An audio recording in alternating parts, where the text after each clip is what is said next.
언제부터인지 정확하게 말할 수 없지만 한국 기독교에는 삼박자 구원 같은 실용주의적 번영의 복음이 들어왔습니다. 고뇌, 고난, 희생 이런 것 다 버리고 건강, 성공, 번영 이런 것들이 종교의 키워드가 되었습니다. 고뇌 없는 믿음, 고난 없는 영광, 희생 없는 번영의 종교가 된 것입니다. 마침내 신앙은 현세의 복을 위한 수단이 되었고, 교회는 기업처럼 변질되었고, 돈과 명예에 교회의 지도자들은 병들고, 사회에서 기독교는 소위 개독교가 되었습니다. 이런 기독교의 모습에 실망한 사람들은 소위 가나안 신자가 되었습니다. 가나안 신자란 말은 교회 안 나가라고 하는 말을 거꾸로 한 것입니다. 이제 교회는 빛과 소금의 기능을 상실하고 어두운 세상에서 발에 밟히는 처지가 된 것입니다. 참된 그리스도인은 누구이며 그리스도인 삶이란 무엇인가? 그리스도의 종교는 무엇일까? 이러한 질문들 앞에 저는 이 시대를 살아가는 한 목회자로서 개인적으로 고민합니다. 모르겠어요. 어떤 분들은 이런 질문들이 그리 중요하냐고 생각할지 모르겠습니다. 또 어떤 분들은 그런 질문은 너무 시시한 유치원적 그런 유치한 질문이 아니냐 이렇게 치부할지도 모릅니다. 어떻게 생각하셔도 상관없습니다. 그럼에도 불구하고 이것들은 늘 떠나지 않는 나의 신앙에 있어서 본질적인 질문입니다. 왜냐하면 이 물음에 대한 그 대답이 나의 나됨을 결정하기 때문입니다. 하나님 앞에서 살아가는 나의 삶을 결정하기 때문입니다. 한 인간으로서 타인에 대한 나의 언행과 몸짓과 표정과 정서를 결정하기 때문입니다. 우리가 보편적으로 그리스도인 삶이라고 생각하는 것들, 이것이 정말 기독교일까? 이것이 하나님께서 원하시는 그리스도인의 모습일까? 그리스도인은 누구이며 그리스도인 삶이란 무엇일까? 이러한 질문들을 앞에 두고 오늘 이 시간 우리는 그리스도를 통하여 그 실체를 드러낸 그분의 종교의 정체를 함께 탐색하기 원합니다. 우리 대학교에 일반 대학원 교양 과목 중 기독교 세계관이라고 하는 과목이 있습니다. 수년 동안 이 과목을 가르치면서 종종 학생들에게 이런 질문을 하곤 했습니다.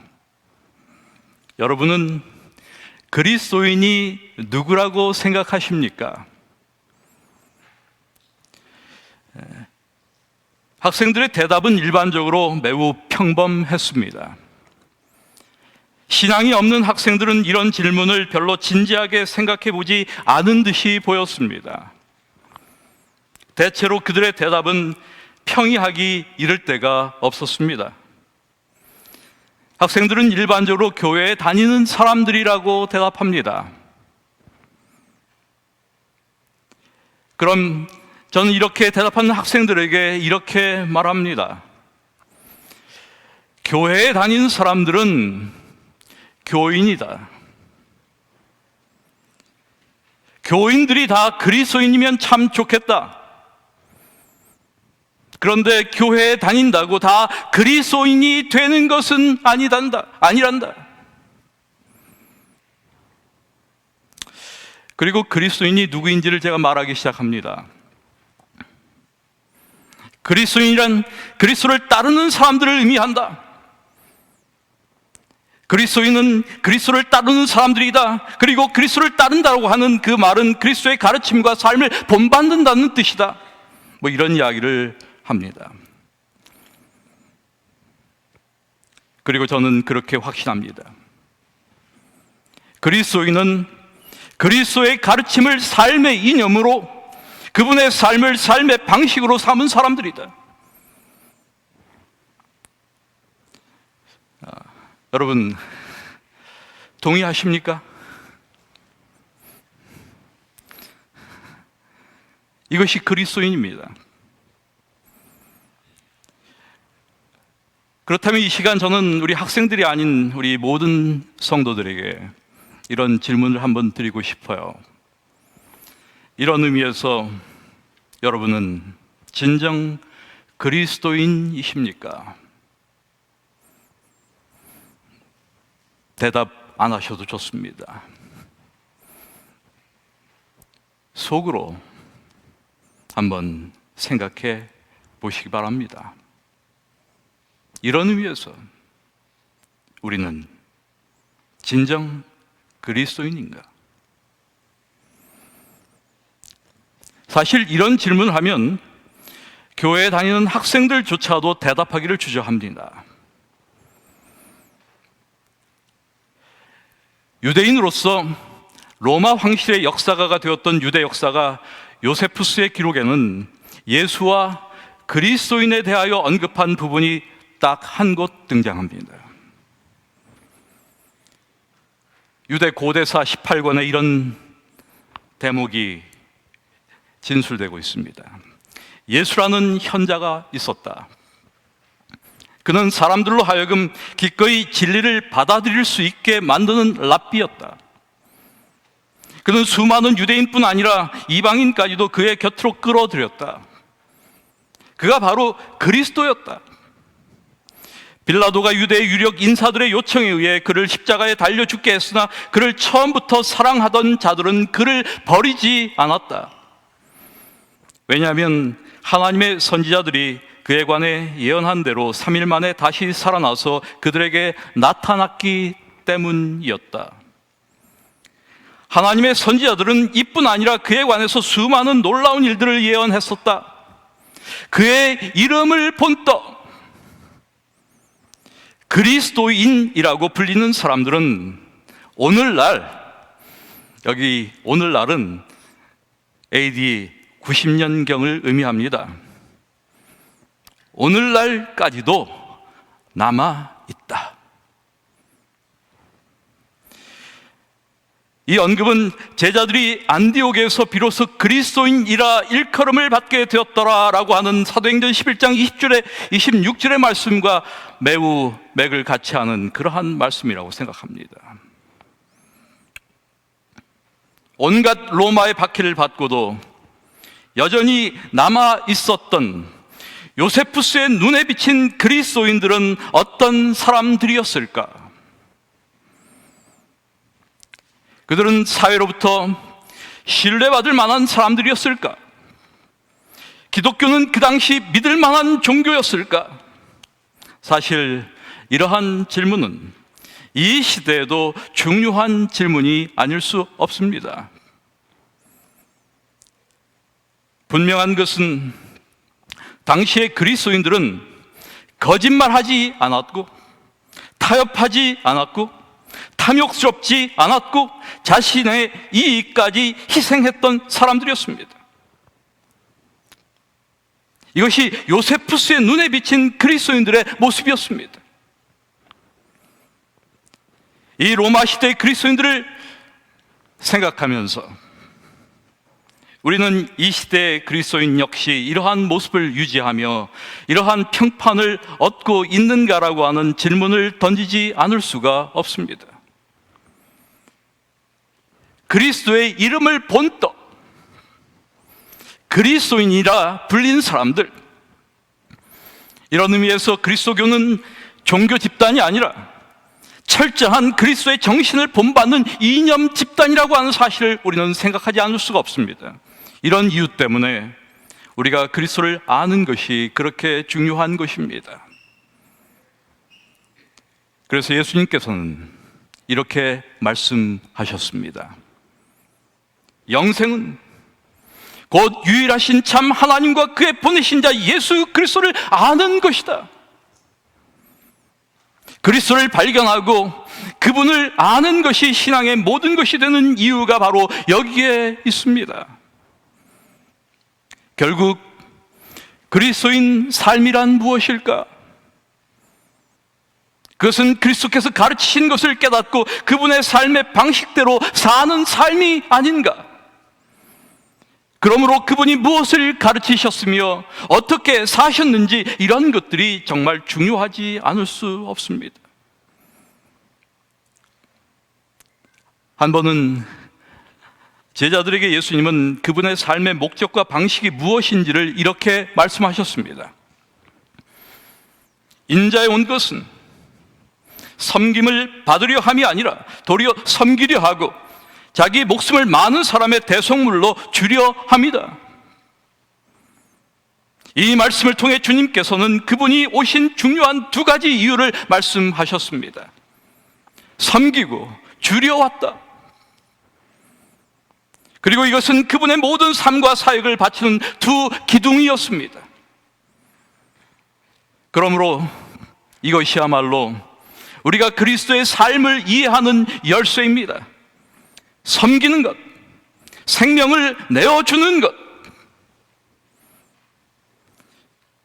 사실 이 말씀은 흥미롭게도 제자들 중 야고보와 요한이 예수님께 무엇이든지 우리의 구하는 것을 해달라고 하는 요구와 함께 우리가 주의 영광 중에서 하나는 우편에 하나는 좌편에 앉게 해달라고 하는 요구가 있은 후 하신 말씀이었습니다. 큰 자리, 중요한 포지션, 힘 있는 위치, 사실 이런 것들이 제자들의 관심이었습니다. 그러나 여러분, 이것은 제자들만의 관심이 아닙니다. 우리 모두의 관심이기도 합니다. 우리도 큰 자리, 중요한 포지션, 힘 있는 위치 좋아합니다. 그것을 위해 경쟁하고 시기하고 반목하고 갈등하는 것 아닙니까? 그런데 주님의 관심은 이와는 너무 달랐습니다. 오히려 그분은 크고 높음은 섬김과 종됨으로 이루어진다고 하는 이 역설적 천국의 원리를 말씀하셨습니다. 그리고 그분은 이러한 삶의 원리를 그분의 탄생부터 고난과 죽으심까지 전 생애와 사역을 통하여 보여주셨습니다. 성경의 복음서 중 누가복음은 예수님의 탄생 장면을 이렇게 소개합니다. 누가복음 2장 6절, 7절 그리고 10절부터 12절에 있는 말씀을 우리가 살펴보면 이런 말씀이 거기에 기록되어 있습니다. 거기 있을 그때 해산할 날이 차서 맏아들을 낳아 강보로 싸서 구유에 뉘었으니 이는 사관에 있을 곳이 없음이더라. 천사가 이르되 무서워 말라. 보라, 내가 온 백성에게 미칠 큰 기쁨의 좋은 소식을 너희에게 전하노라. 오늘날 다윗의 동네에 너희를 위하여 구주가 나셨으니 곧 그리스도 주시니라. 너희가 가서 강보에 쌓여 구유에 누인 아기를 보리니 이것이 너희에게 표적이니라.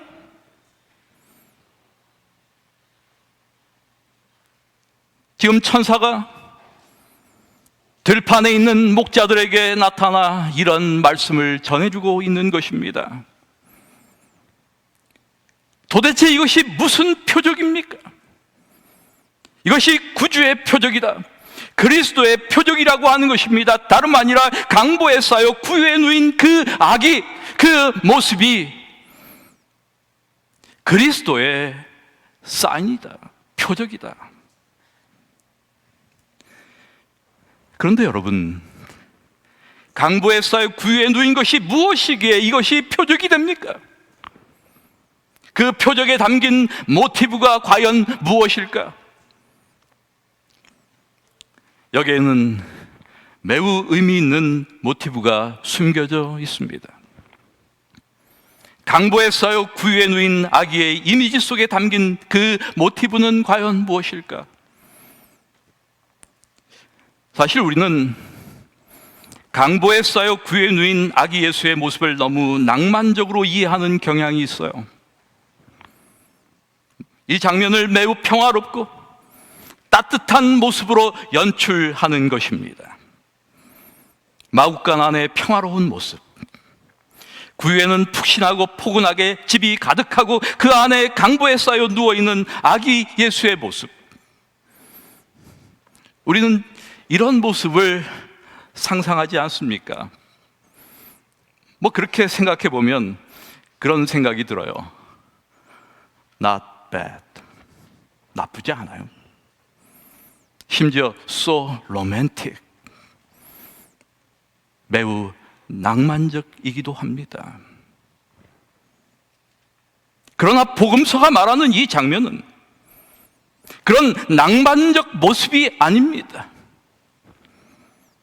강보라는 것, 이것은 경건한 유대인들이 여행시 지니고 다니는 물건 중 하나였습니다. 몸을 단단하게 싸매는 천입니다. 이거 출산 준비물 중 하나가 아니에요. 사실 유대인들이 다니다 객사를 대비한 물건입니다. 혹시라도 여행 중에 객사하면 이것으로 뚫뚫 말아달라고 하는 그런 천이에요. 구유라는 것, 이 구유라고 하는 것, 이것은 일반적으로 나무를 파서 만든 그런 구유라고 우리가 생각합니다. 그러나 팔레스타인 구유는 나무 구유가 아니라 그냥 커다랗고 평평한 돌덩이입니다. 나무 구유가 아니에요. 강보와 돌구유, 강보에 쌓여 구유에 누인 아기 예수의 그 이미지가 무엇일까? 어떤 장면이 여러분 연상되십니까? 이 모습은 세마포에 쌓여 돌무덤에 장사된 그리스도의 모습이 아닙니까? 여러분, 예수의 출생 장면부터 여기에는 예수의 죽음의 모티브가 숨겨져 있습니다. 그리스도의 삶이라고 하는 것은 죽음을 전제로 한 삶이다라고 하는 그 중요한 사실을 우리에게 이미 그의 탄생의 장면부터 이야기하고 있는 것입니다. 이렇게 그분은 죽으러 오셔서 죽기 위해 사신 분이었습니다. 여러분, 그리스도인, 그리스도를 따르는 사람들, 그리스도의 삶을 본받는 사람들, 우리는 이러한 의미에서 그리스도의 삶을 다시 한번 깊이 묵상하며 생각합니다. 그리고 그리스도인의 삶이란 죽음을 전제로 한 삶이 되어야 함을 깨닫습니다. 그래서 예수님은 그분을 따르는 제자들에게 말씀하셨어요. 누구든지 나를 따라오려거든 자기를 부인하고 자기의 십자가를 지고 나를 따를 것이다.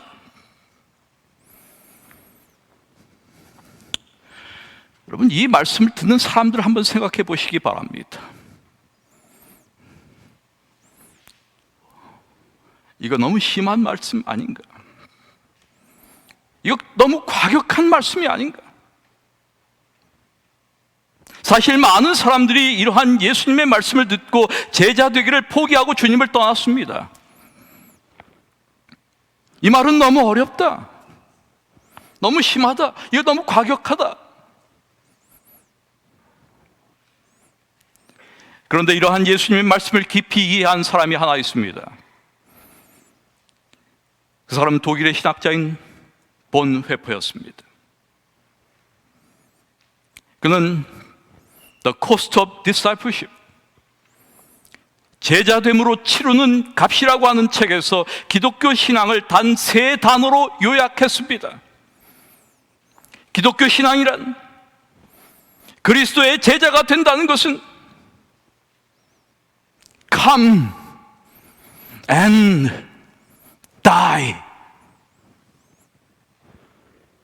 그분께 와서 그분을 위해 죽는 것이다. 그는 누구보다도 고난의 필연성에 대한 이해를 깊이 한 사람이었습니다. 교회는 타인을 위한 것이어야 한다라고 하는 주장을 하면서 나치에 대항했던 신학자였습니다. 그가 수용소에 수감되기 전 그를 아끼는 동료들은 그가 미국으로 떠나도록 추선하고 설득했습니다. 그러나 그는 이러한 제의를 거절했습니다. 그리고 플로센브루크 집단 수용소에서 1945년 4월 히틀러의 명령에 따라 처형되었습니다. 고난은 진정한 제자도의 표상이다. 여러분, 이것이 그리스도의 종교입니다. 이러한 그리스도인 삶에 대한 이해 때문에 바울은 이렇게 말합니다. 나는 그리스도와 함께 십자가에 못 박혔습니다. 이제 사는 것은 내가 아닙니다. 그리스도께서 내 안에 사시는 것입니다. 내가 지금 육신 안에서 사는 것은 나를 사랑하셔서 나를 대신하여 자기 몸을 내주신 하나님의 아들을 믿는 믿음 안에서 사는 것입니다. 그리스도와 함께 죽는 것. 여러분, 이것은 우리의 신앙의 목표가 아니라 삶의 비결입니다. 그러므로 우리는 골로새 3장 4절의 말씀 속에서 바울이 고백한 것처럼 그리스도는 우리의 생명이시다라고 고백하는 것입니다. 여러분, 그리스도는 우리의 생명이 되십니다. 그분의 탄생을 통해 나타난 그리스도의 종교의 본질이 자기의 생명을 내어주는 것이라고 한다면, 그리스도의 고난과 죽으심을 통해 나타난 그분의 종교의 본질은 무엇일까? 우리는 그리스도의 고난과 죽으심을 다루는 장들을 깊이 묵상할 필요가 있습니다.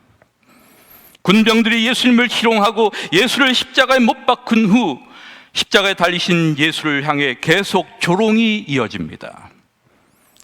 시편 22편 7절의 말씀처럼 사람마다 나를 보고 삐죽거리고 머리를 흔들며 빈정댑니다 라고 하는 구약의 말씀처럼 지나가는 모든 사람들이 머리를 흔들며 예수를 모욕합니다.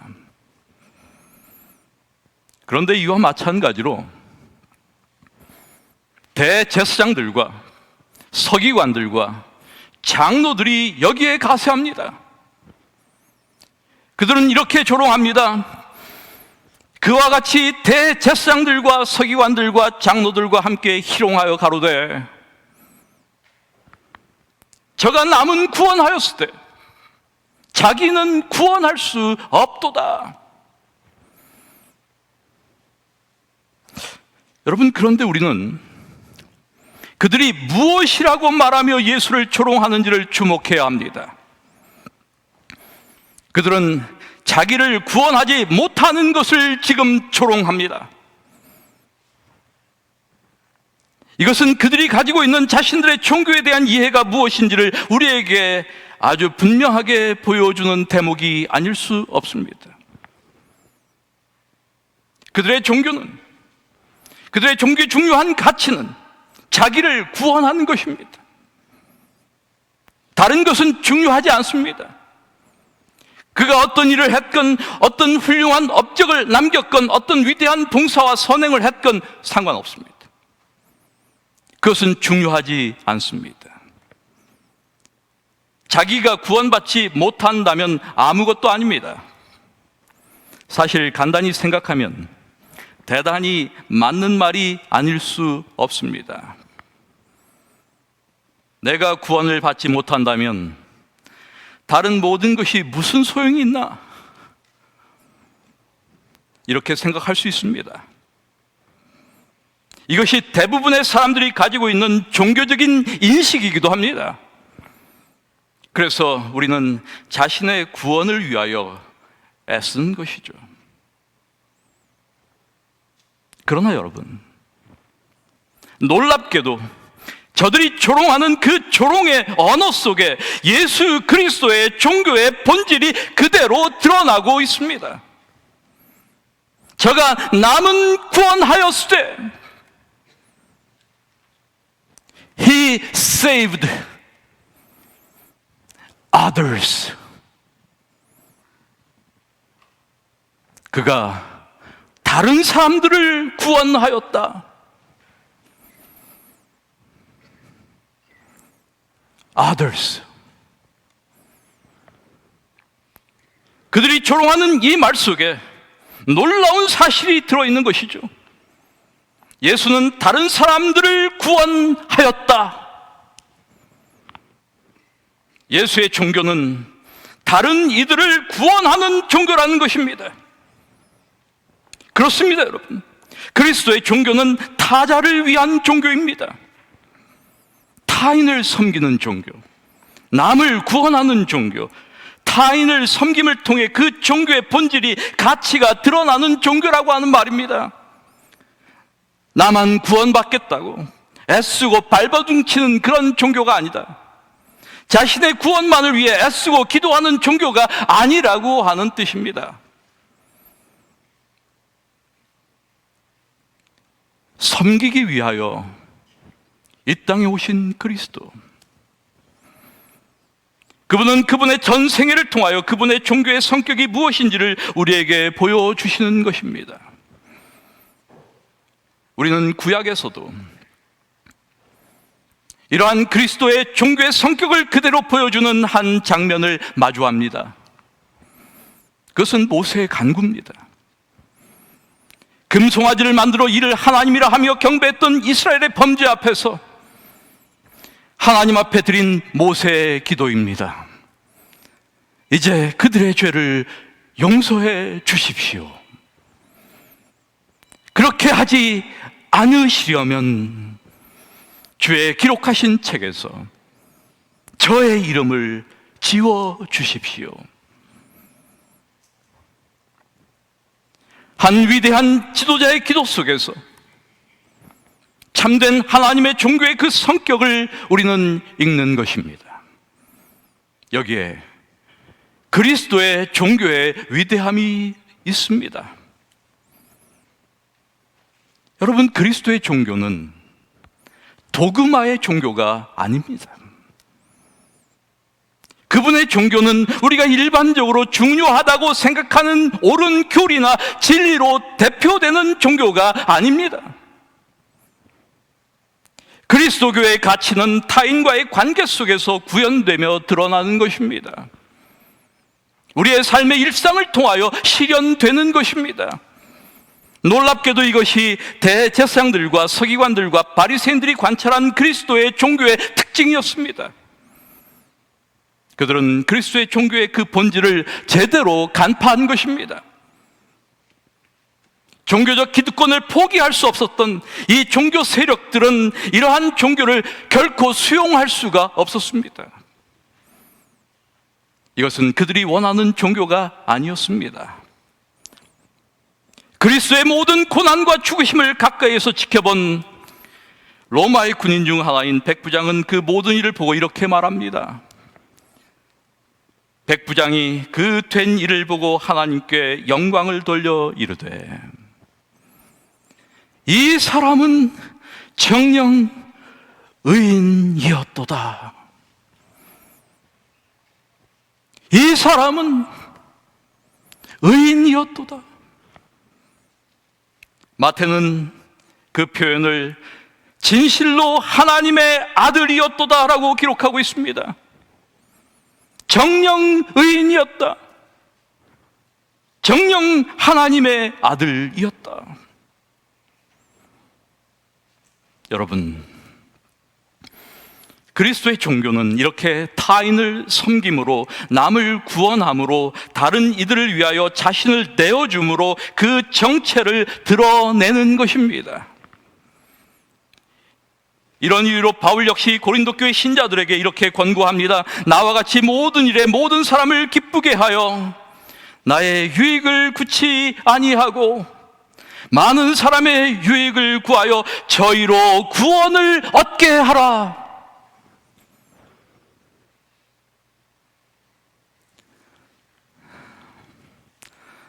저는 때때로 이런 생각을 해볼 때가 있어요. 나는 정말 구원을 받을 수 있을까?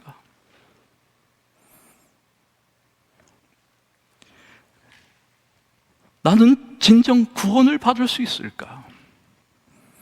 이런 생각에 깊이 사로잡힐 때가 있습니다.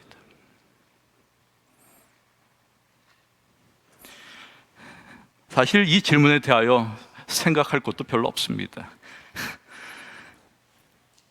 네가 구원을 받아? 야, 턱도 없다.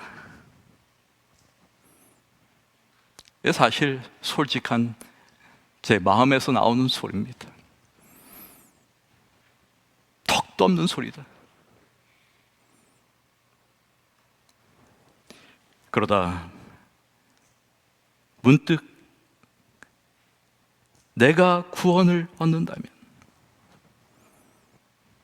그것은 정말 하나님의 은혜 때문이구나 라고 생각하게 됩니다. 그래서 제 입에서 터져나오는 찬미가 하나 있어요. 아, 하나님의 은혜로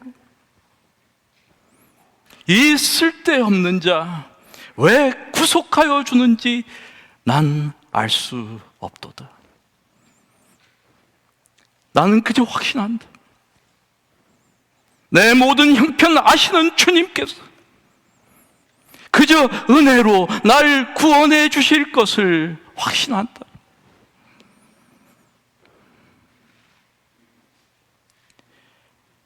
오늘의 기독교의 문제, 신앙이 현세의 복을 위한 수단이 되고 교회가 변질되고 돈과 명예의 교회의 지도자들이 병들고 사회에서 기독교가 영향력을 상실한 그 이면에 사회로부터 그리스도인들이 신뢰를 잃은 그 이면에는 그리스도인은 누구인가?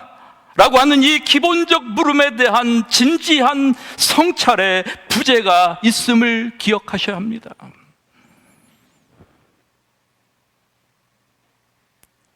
그리스도인이 누구인지를 사실 모르는 것이죠. 재림교인 이전에 진정한 그리스도인이 되는 것, 목회자 이전에 한 신실한 그리스도인으로 서는 것, 우리의 삶을 통하여 그리스도의 종교의 그 정체를 드러내는 것이야말로 우리의 신앙의 진정성을 보일 수 있는 유일한 방법이라고 하는 사실을 우리는 우리의 마음속에 깊이 담아두어야 할 것입니다. 그리스도의 종교의 그 가치와 그 능력, 그것은 옳은 교리를 가지고 있느냐 혹은 믿느냐에 달린 것이 아닙니다. 그것은 인식적 차원을 벗어나 현실적 차원에서 실현되는 것입니다. 그리스도의 종교는 변화산 위에 머무는 것이 아니라 산 아래 치열한 삶의 현장에서 이루어진 것입니다. 교회가 아니라 우리의 일터에서, 예배가 아니라 우리의 일상에서 그 가치와 능력을 드러내는 것입니다. 오늘 우리는 어떤 사람들일까? 제가 오랫동안 교회를 다니면서 교회에서 듣는 이런 소리가 하나 있었어요. 교회에서 우리는 종종 초신자들에게 이렇게 말하곤 합니다. 교회 다니는 것 참 좋은데 절대 교회에서 사람을 보면 안 돼.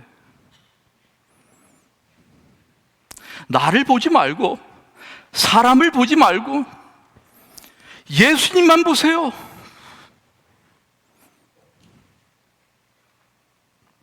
저는 이 이야기를 늘 생각할 때마다 그런 생각을 참 많이 했어요. 야, 정말 이런 어처구니 없는 말이 세상에 어디 있을까? 뭐 예수가 보여야지 보지.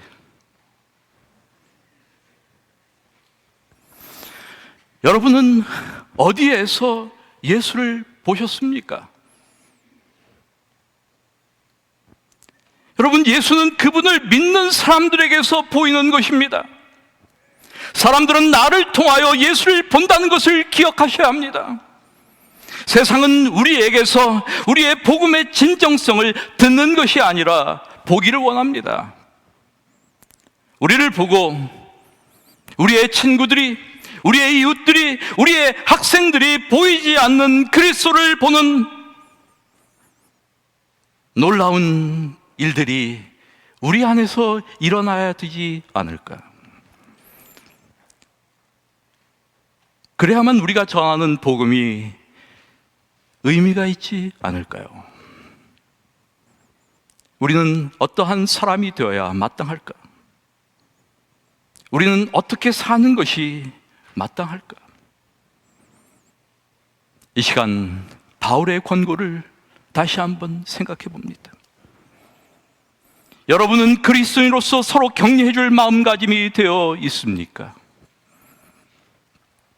여러분은 우리와 함께 성령을 받았고 주님 안에서 형제가 되어 있다는 참다운 의미를 알고 있습니까? 여러분의 마음에 애정이 있고 동정심이 있습니까? 그렇다면 서로 사랑하고 서로 마음을 열어 화합하십시오. 한 마음과 한 생각과 한 목적을 가지고 함께 일하여 내 마음을 기쁘게 해 주십시오. 자기 본의가 되거나 남에게 과장된 행동을 하지 말고 겸손하게 남을 존중해 주십시오.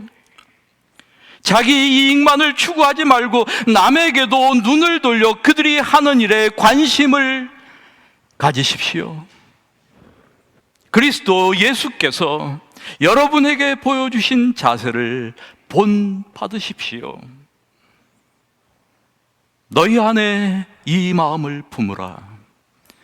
곧 그리스도 예수의 마음이니. 이제 우리 안에 하나님과의 화해를 통한 인간의 연합이 참된 그리스도인의 증거로서 이루어지기를 기대합니다. 용서, 화해, 화합, 하나됨, 이해, 배려, 용납, 격려, 관심, 사랑, 여러분, 이런 모든 것들은 부인할 수 없는 그리스도인의 표지입니다. 이러한 그리스도인의 표지가 우리 안에서 그 모습을 드러내며 그 찬란한 빛을 발하기를 이 시간 기도합니다. 말씀을 마칩니다.